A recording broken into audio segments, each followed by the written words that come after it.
멕시코시티에 있는 국립자치대학교에서 영양학을 가르치는 카를로스 로드리게스 박사. 그는 15년간 라틴 아메리카 전통 식단과 현대인의 건강 문제에 대해 연구해온 베테랑 학자였습니다. 매일 강의실에서 학생들에게 강조하는 것은 항상 같았죠. 가공식품은 우리 몸을 망치는 독과 같습니다. 신선한 채소와 과일, 그리고 전통적인 식단이야말로 건강한 삶의 핵심입니다. 하지만 아이러니하게도 그 자신은 바쁜 학업과 연구, 일정에 쫓겨 정작 자신이 가르치는 원칙들을 지키지 못하고 있었습니다. 아침은 커피와 달콤한 도넛 2개로 때우고, 점심은 대학 구내식당의 기름에 튀긴 치킨과 치즈가 가득한 케사디야, 저녁은 집 근처 맥도날드나 KFC에서 해결하는 것이 일상이 되어버렸죠. 연구실에서 밤늦게 일할 때는 콜라와 감자칩, 초콜릿 바로 배고픔을 달랬습니다. 체중은 점점 늘어갔고 40대 중반을 넘어서면서 혈압도 140에 90을 넘나들기 시작했습니다. 당뇨 전 단계라는 진단을 받았을 때 그는 깊은 자괴감에 빠졌습니다. 영양학을 가르치는 교수가 정작 자신의 건강은 관리하지 못하다니. 학생들 앞에서 건강한 식습관을 설파할 때마다 양심의 가책을 느꼈습니다. 허리둘레가 100cm에 육박하고 체중이 95kg를 넘어서면서 계단을 오르면 숨이 차고 무릎이 아프기 시작했어요. 그런 그에게도 변명은 있었습니다. 멕시코의 도시 환경은 건강한 생활을 하기에 너무 어려웠거든요. 교통체증이 심해서 차 없이는 이동이 불가능했고, 길거리에는 타코와 브리또를 파는 기름진 노점상들이 즐비했습니다. 신선한 채소나 과일은 비싸고 쉽게 상해서 보관이 어려웠고, 편의점과 패스트푸드점은 곳곳에 널려 있으면서도 24시간 운영되었죠. 운동할 시간도, 안전한 장소도, 그리고 솔직히 의지도 부족했습니다. 헬스장 회원권을 몇 번 끊어봤지만 교통체증 때문에 가기 어려워 결국 포기하곤 했어요. 내가 학생들에게 가르치는 것들이 정말 현실적으로 실현 가능한 일일까? 그는 자신의 연구와 이론에 대해서도 점점 의문을 품기 시작했습니다.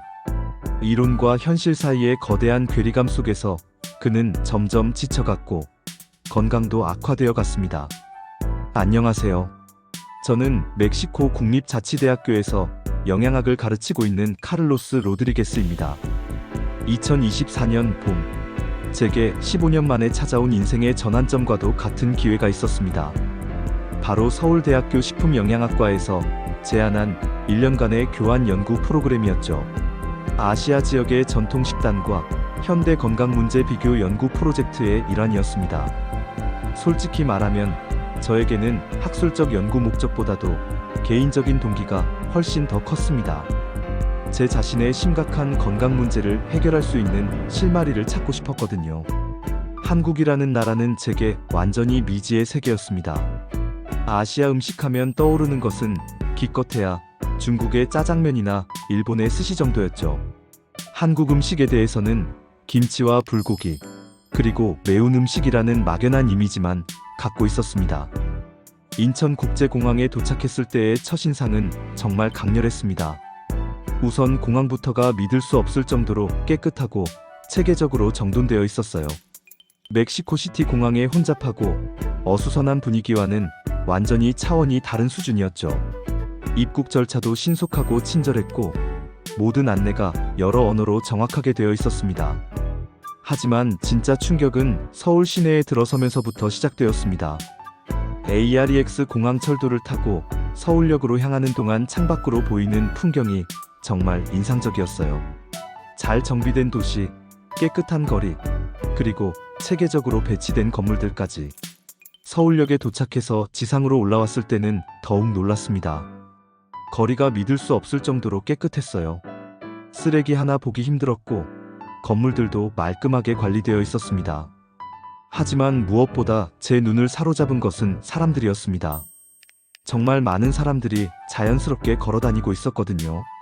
지하철역에서 나오는 직장인들, 버스 정류장으로 향하는 학생들, 점심시간에 식당을 찾아다니는 사람들까지 모든 연령대의 사람들이 활기차게 걸으며 이동하고 있었습니다. 이는 멕시코시티에서는 상상할 수 없는 광경이었어요. 제가 살던 곳에서는 100m만 걸어도 택시를 타고 싶어 했거든요. 첫날 저녁 숙소 근처를 산책하면서 저는 직감적으로 느꼈습니다. 이곳의 일상 속 작은 습관들이 사람들의 건강에 엄청난 영향을 주고 있다는 것을 말이죠. 한국에 도착한 지 사흘째 되는 날, 서울대 동료 교수님이 저를 강남의 전통 한정식집에 데리고 가셨습니다. 그곳에서 제가 본 것은 정말 충격 그 자체였습니다. 주문도 하기 전에 테이블 위에 크고 작은 15개의 접시들이 줄지어 나왔는데 모두 서로 다른 채소와 나물로 만든 반찬들이었어요. 빨간 김치, 하얀 콩나물, 초록색 시금치 나물, 주황색 당근, 보라색 가지나물까지. 마치 무지개를 테이블 위에 펼쳐놓은 것 같았습니다. 이게 다 공짜로 주는 거예요? 라고 놀라서 물었더니 동료 교수님이 웃으시며 한국에서는 이런 기본 반찬을 밑반찬이라고 해서 모든 한식당에서 기본 제공합니다라고 하시더군요. 멕시코에서는 채소를 먹으려면 별도로 값비싼 샐러드를 주문해야 하고 그마저도 양상추와 토마토 정도가 전부였는데 한국에서는 이렇게 다양한 채소가 기본으로 제공된다니 정말 놀라웠습니다. 메인 요리로 나온 불고기와 된장찌개 그리고 잡곡밥을 보면서 저는 영양학자로서 한국 식단의 구조를 분석하기 시작했습니다. 밥이 주식이지만 양이 과하지 않고 단백질이 풍부한 고기나 생선이 적당량 포함되며 국물이 있는 찌개로 포만감을 주고 무엇보다 다양한 색깔의 채소 반찬으로 비타민과 미네랄, 식이섬유의 완벽한 영양 균형을 맞추는 시스템이었죠. 이는 영양학적으로 볼 때 거의 완벽에 가까운 구조였습니다. 탄수화물, 단백질, 지방의 3대 영양소는 물론 각종 비타민, 미네랄, 식이섬유, 그리고 발효식품을 통한 유익한 균까지 모두 포함되어 있었거든요. 특히 놀라웠던 것은 기름기가 거의 없다는 점이었습니다. 멕시코 음식은 대부분 라드나 식용유에 볶거나 튀기는 조리법이 주를 이루는데 한국 음식은 삶거나 찌거나 구워서 만드는 방법이 대부분이었어요. 김치나 젓갈처럼 발효시킨 음식들도 많았고 이런 발효 과정이 소화에 도움을 주고 장 건강을 개선한다는 것도 영양학적으로 매우 의미 있었습니다. 첫 한 끼를 먹고 나서 가장 놀랐던 것은 생각보다 적게 먹었는데도 완전히 배부르다는 점이었습니다. 멕시코에서는 한 접시에 많은 양을 담아서 먹는 것이 일반적인데 한국은 여러 가지 음식을 조금씩 맛보며 먹는 방식이었어요. 이렇게 먹으니 자연스럽게 총 섭취 칼로리는 줄어들면서도 훨씬 다양한 영양소를 골고루 섭취할 수 있었습니다. 한국에 온 지 정확히 35일이 지났을 때 제가 믿을 수 없는 변화를 감지하기 시작했습니다. 평소 즐겨 입던 청바지가 허리 부분에서 헐렁해진 게 확연히 느껴졌어요. 처음에는 한국의 세탁기나 건조기 때문에 옷이 늘어난 건가 싶었는데 체중계에 올라가 보니 정말로 몸무게가 5.2kg나 줄어 있었습니다. 특별한 다이어트를 의식적으로 시도한 것도 아니고 굶거나 음식량을 억지로 줄인 것도 전혀 아니었는데 말이죠. 오히려 한국 음식들이 너무 맛있어서 매 끼니를 즐겁게 먹고 있었거든요. 가장 큰 변화는 확실히 식습관이었습니다. 멕시코에서는 아침을 거르거나 달콤한 도넛과 진한 커피로 대충 때우는 경우가 대부분이었는데 한국에서는 매일 아침 7시 30분에 숙소 근처 김밥 천국에서 김치찌개와 공기밥 그리고 기본 반찬 4-5가지로 하루를 시작하게 되었어요. 점심도 서울대 구내식당에서 한식 정식을 먹었는데 늘 밥과 국 그리고 나물 반찬 서너 가지가 나왔습니다. 저녁 역시 숙소 근처의 다양한 식당들에서 불고기, 생선구이, 비빔밥, 냉면 같은 한국 전통 음식들을 즐겼죠. 놀라웠던 것은 이렇게 하루 3끼를 규칙적이고 충실하게 먹으면서도 체중이 지속적으로 감소했다는 점입니다. 영양학자로서 객관적으로 분석해보니 몇 가지 명확한 이유가 있었습니다. 첫째, 가공식품과 정크푸드 섭취가 현저히 줄어들었어요. 멕시코에서는 편의점의 과자나 음료수, 패스트푸드를 거의 매일 먹었는데 한국에서는 대부분 신선한 재료로 당일 조리한 음식들을 먹게 되었습니다. 둘째, 자연스러운 식사량 조절이었습니다. 한국의 반찬 문화 덕분에 다양한 맛과 식감을 경험하면서도 총 칼로리는 훨씬 적게 섭취할 수 있었어요. 셋째, 나트륨 섭취는 늘었지만 그보다 훨씬 많은 칼륨과 식이섬유를 섭취하게 되어 전반적인 신진대사가 크게 개선되었습니다. 가장 놀라운 것은 제가 전혀 의식적으로 노력하지 않았다는 점이었습니다. 다이어트를 하겠다고 마음먹지도 않았고 운동을 특별히 늘리지도 않았어요. 그냥 한국에서 생활하는 평범한 일상 패턴을 따라했을 뿐인데 자연스럽게 체중이 감소하고 몸이 가벼워지고 있었습니다. 혈압도 130에 85로 떨어졌고 아침에 일어나는 것도 한결 수월해졌습니다. 환경이 바뀌니 몸도 저절로 바뀌는구나라는 것을 온몸으로 체험하고 있었습니다. 2달째가 되면서 저는 한국인들의 생활 방식을 더욱 세밀하게 관찰하고 분석하기 시작했습니다. 가장 놀라웠던 것은 사람들이 정말로 엄청나게 많이 걷는다는 점이었어요. 아침에 집에서 지하철역까지 걷고 지하철에서 내려서 회사까지 또 걷고 점심 먹으러 나갈 때도 걷고 퇴근 후 쇼핑이나 만남을 위해 이동할 때도 걷더군요. 처음에는 왜 한국 사람들은 이렇게 부지런히 걸어 다닐까? 라고 의아했는데 시간이 지나면서 그 이유를 분명히 알 수 있었습니다. 한국, 특히 서울의 도시 구조가 걷기에 완벽하게 최적화되어 있었던 거예요. 지하철역 주변에는 온갖 상점과 식당들이 촘촘하게 밀집되어 있어서 웬만한 일상생활은 모두 걸어서 해결할 수 있었고 인도도 넓고 평평하게 잘 정비되어 있어서 걷기에 전혀 불편함이 없었습니다. 또한 대중교통 시스템이 워낙 촘촘하고 정확해서 굳이 개인 자동차를 소유해야 할 필요성을 전혀 느끼지 못했어요. 저도 어느새 하루 평균 1만 2,000보에서 1만 5,000보씩 걷게 되었습니다. 멕시코에서는 하루에 3,000보도 걷기 힘들었는데 말이죠. 또 다른 흥미로운 관찰은 한국 사회의 외모와 건강에 대한 남다른 관심과 사회적 분위기였습니다. 사람들이 거울을 자주 보고 체중 관리에 꾸준히 신경을 쓰며 운동과 헬스케어에도 적극적으로 투자하더군요. 헬스장과 필라테스 스튜디오가 정말 곳곳에 있었고 한강공원에서는 이른 아침부터 늦은 저녁까지 조깅하거나 자전거를 타는 사람들로 가득했습니다.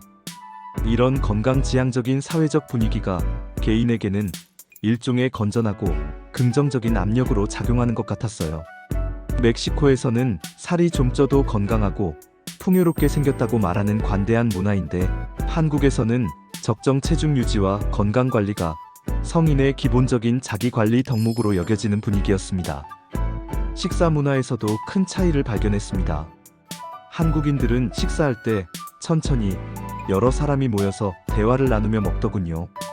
급하게 혼자서 후다닥 먹고 많은 경우가 많은 멕시코와는 달리 한국에서는 식사 자체가 중요한 사회적 활동이자 하루의 소중한 휴식 시간으로 여겨졌어요. 이렇게 천천히 씹으며 먹으니 포만감도 빨리 오고 과식할 확률도 자연스럽게 줄어들었습니다. 이건 단순한 음식의 차이가 아니라 생활 전반의 문화와 시스템이 건강을 만드는구나라는 깊은 깨달음을 얻었습니다. 석 달째가 되자 저는 본격적으로 한국과 멕시코 그리고 미국의 식생활과 건강 문화를 체계적으로 비교 분석하기 시작했습니다. 차이점들이 너무나 극명하고 충격적이었어요. 우선 음식에 대한 접근성부터 완전히 달랐습니다. 멕시코와 미국에서는 가공식품과 패스트푸드가 저렴하고 어디서나 쉽게 구할 수 있는 반면 신선한 채소와 과일은 비싸고 구하기 어렵거나 금방 상해버렸어요. 하지만 한국에서는 정확히 정반대의 상황이었습니다. 동네 어디에나 있는 일반적인 한식당에서 신선한 재료로 만든 균형 잡힌 한 끼 식사를 3,000원에서 8,000원 정도의 합리적인 가격에 먹을 수 있었고 오히려 맥도날드나 버거킹 같은 서구식 패스트푸드가 더 비싸고 접근하기 어려웠어요. 식사 구성 방식도 완전히 달랐습니다. 멕시코나 미국식 식사는 큰 접시 하나에 많은 양의 음식을 담아서 먹는 방식인데 한국식은 작은 접시 여러 개의 다양한 종류의 음식을 조금씩 담아 먹는 방식이었죠. 이런 차이가 자연스럽게 총칼로리 조절과 영양소 다양성 확보로 이어졌어요. 특히 놀라웠던 것은 한국의 독특한 국물 문화였습니다. 거의 모든 식사에 국이나 찌개 같은 국물 요리가 포함되어 있어서 상대적으로 적은 양의 고형 음식만으로도 충분한 포만감과 만족감을 느낄 수 있었거든요. 도시 인프라와 생활 환경의 차이도 엄청났습니다. 멕시코시티나 미국의 많은 도시들은 자동차 중심으로 설계되어 있어서 어디를 가든 반드시 차를 타야 했어요. 그러다 보니 하루 종일 앉아서만 생활하게 되었죠. 하지만 한국, 특히 서울은 대중교통과 보행 중심으로 도시가 설계되어 있어서 자연스럽게 많이 걷게 되고 계단도 자주 오르내리게 되었습니다. 문화적 차이도 건강에 큰 영향을 미쳤어요. 멕시코에서는 살이 좀 쪄도 부유하고 풍요로워 보인다고 긍정적으로 받아들이거나 아예 신경 쓰지 않는 경우가 많았는데, 한국에서는 적정 체중 유지와 꾸준한 건강 관리가 사회 구성원의 기본적인 소양으로 여겨졌어요. 이런 사회적 분위기가 개인의 건강한 선택을 자극하고 지속적으로 지원하는 역할을 했습니다. 가장 핵심적인 차이는 결국 환경이었어요. 멕시코나 미국에서 건강하게 살려면 개인의 강한 의지력과 상당한 비용, 그리고 많은 시간과 노력이 필요했지만, 한국에서는 그냥 평범하게 일상생활을 하기만 해도 자연스럽게 건강해지는 사회적 환경과 시스템이 완벽하게 구축되어 있었거든요. 저는 이를 두고 한국은 사회 전체가 세계 최고의 자연스러운 다이어트 프로그램이라고 표현했습니다. 연구 진행 5개월 차쯤, 저는 한국의 대중교통 시스템과 도시 인프라가 국민 건강에 미치는 엄청난 영향을 본격적으로 체험하고 분석하게 되었습니다. 서울 지하철의 놀라운 효율성과 편리함은 정말 경이로웠어요. 2, 3분마다 정시에 도착하는 열차, 에어컨과 난방이 완벽한 깨끗한 역사, 그리고 무엇보다 걷기에 최적화되어 설계된 환경이 인상적이었습니다. 지하철역과 지하철역 사이, 지하철역과 주요 건물들 사이가 모두 지하 통로나 육교 또는 잘 정비된 보도로 연결되어 있어서 비나 눈, 추위나 더위에 관계없이 편안하게 걸을 수 있었거든요. 특히 GTX라는 광역급 행철도 건설 현장을 견학했을 때는 정말 놀랐습니다. 수도권 전체를 30분 이내에 연결한다는 혁신적인 계획을 듣고, 이것은 단순한 교통시설 개선이 아니라 국민 건강을 위한 혁명적 인프라다라고 생각했어요. 교통이 더욱 편리해질수록 사람들이 더 멀리 있는 좋은 식당을 찾아갈 수 있고, 다양한 운동시설과 여가 공간도 더 쉽게 이용할 수 있으니까요. 멕시코시티에서는 극심한 교통체증과 대기오염 때문에 집과 직장 주변에서만 생활해야 했는데, 한국에서는 서울 어디든 1시간 내에 갈 수 있어서 활동 반경이 엄청나게 넓어졌습니다. 이런 첨단 교통 인프라가 개인의 건강과 생활의 질에 미치는 긍정적 영향을 구체적으로 분석해보니 정말 중요했어요. 우선 일상적인 스트레스가 현저히 줄어들었습니다. 멕시코에서는 출퇴근 시간에 교통체증과 매연, 소음 때문에 극심한 스트레스를 받았는데, 한국에서는 지하철이 정시에 운행되고 쾌적해서 이동 시간이 오히려 휴식과 독서의 시간이 되었어요. 스트레스가 줄어드니 폭식이나 야식을 할 일도 자연스럽게 없어졌고요. 또한 대중교통을 이용하면서 자연스럽게 걷는 양이 폭발적으로 늘어났습니다. 지하철역까지 걷고, 환승하면서 걷고, 목적지까지 또 걷고, 하루에 지하철만 서너 번 이용해도 15,000보는 거뜬히 넘었어요. 한강공원이나 올림픽공원 같은 훌륭한 운동시설들도 지하철로 쉽게 갈 수 있어서 주말마다 자전거를 타거나 조깅을 즐겼습니다. 멕시코에서는 안전한 운동 공간에 가려면 비싼 헬스장 회원권을 끊고 차로 가야 했는데, 한국에서는 무료로 이용할 수 있는 최고급 운동 공간들이 대중교통으로 완벽하게 연결되어 있었어요. 공기의 질도 놀라웠습니다. 지하철역 내부는 물론 시내 곳곳에 미세먼지 저감 시설과 공기 정화 시스템이 설치되어 있어서 멕시코시티의 극심한 대기오염에 익숙했던 제게는 정말 신선한 충격이었어요. 건강은 단순히 개인의 음식 섭취와 운동량만의 문제가 아니라 도시 전체의 설계와 교통 시스템, 그리고 환경 관리에도 크게 의존한다는 것을 뼈저리게 깨달았습니다. 한국은 이미 전 세계에서 가장 앞선 건강도시, 미래형 웰빙 도시의 완벽한 모델을 구현하고 있었어요. 이는 멕시코나 미국, 유럽 도시들과도 정말 차원이 다른 혁신적 수준이었습니다. 정확히 365일, 1년간의 연구를 마치고 멕시코로 돌아가기 전날, 저는 정말 믿을 수 없는 놀라운 변화를 확인할 수 있었습니다. 체중이 무려 12.3kg나 감소해서 83kg 되었고, 허리 둘레는 100cm에서 85cm로 무려 15cm나 줄어들었어요.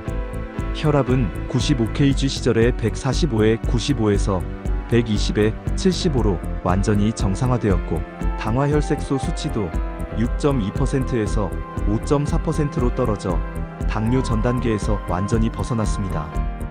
콜레스테롤과 중성지방 수치도 모두 정상 범위로 돌아왔습니다.